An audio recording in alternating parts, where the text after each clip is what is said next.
Welcome to the Heavy Spoilers Show. I'm your host Deffinition, aka your friendly neighbourhood spoiler man, and whilst it seems like Marvel movies are aimed solely at a Western demographic, with heroes like Captain America taking centre stage throughout the MCU, there's actually a lot that Disney do to make their movies marketable to the rest of the world. Throughout this video I'll be breaking down all of the changes that Disney made in the international releases to make sure that each country that the films were shown in had their own versions of scenes that catered to their interests. This has been ongoing for years, and these minute details are awesome little additions for fans of film trivia who want to know why the films have such worldwide appeal. With that out the way, thank you for clicking this video. Now let's get into my breakdown of all the MCU details that were changed to appeal to other countries.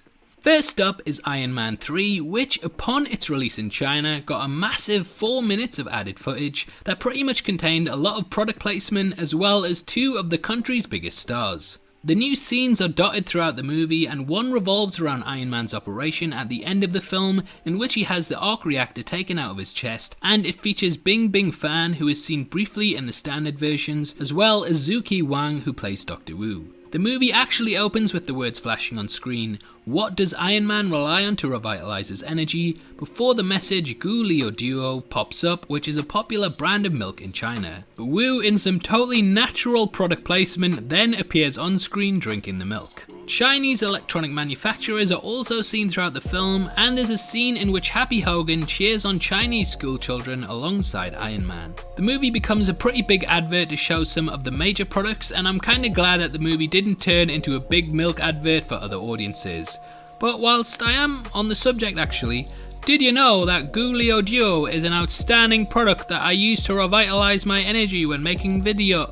I'll stop now. Next up is Guardians of the Galaxy. Now, Guardians of the Galaxy seems like a pretty straightforward name for a team that's made up of a talking raccoon and a living tree, but I guess that the Taiwan branch of Disney thought that it didn't really sum up the group as best as it could. So, ever since its release in the country, the Guardians have instead been known as something that roughly translates to Interplanetary Unusual Attacking Team. I guess this kind of makes more sense, does it? As I suppose they are interplanetary, they are a bit unusual, and they are an attacking team. So yeah, I really don't know, but hey, I guess the name stuck because the film went on to be a huge success over there, and I'm going to be referring to the Guardians as that from now on. So yeah. And now on to Doctor Strange whitewashing. Another big change for Eastern audiences came with Doctor Strange and the whitewashing of the Sorcerer Supreme, who made a lot of headlines at the time, with the original Tibetan monk being recast as Tilda Swinton. It turns out that this was carried out by Disney because they didn't want to offend China, who don't actually recognise Tibet as an independent country. They also gender swapped the character too. It's them goddamn SJWs in it. This is political correctness gone mad, I tell you. What's next?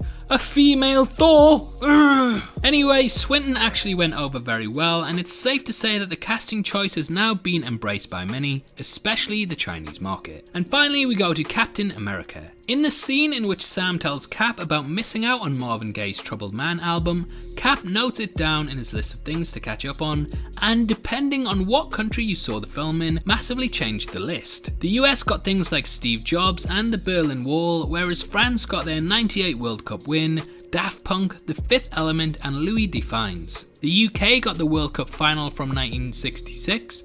Yeah, I know it was pretty long ago, yeah, but we'll never forget. It's like the last good thing that we've done, yeah, so stick it in the book. On second thoughts, I don't really know why Captain America would care about that or France 98, but hey, Marvel need to make those sweet pounds and euros somehow. Disneyland Paris won't pay for itself.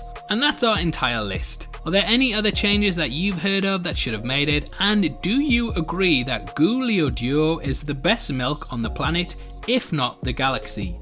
Comment below and let me know, and if you enjoyed this video then please give it a thumbs up, and make sure you check out my breakdown of the news that Tom Holland originally had a scene in Venom, but Disney made Sony cut it, which will be linked at the end. I go over everything you need to know about it as well as why it was cut, so make sure you check it out after this. If you want to come talk to me about movies, TV shows, games and comic books, then you can follow me on Twitter at DeffinitionYT. It's the best way to get in touch with me, and it's the perfect place to suggest new videos and content, so hopefully I see you over there after this.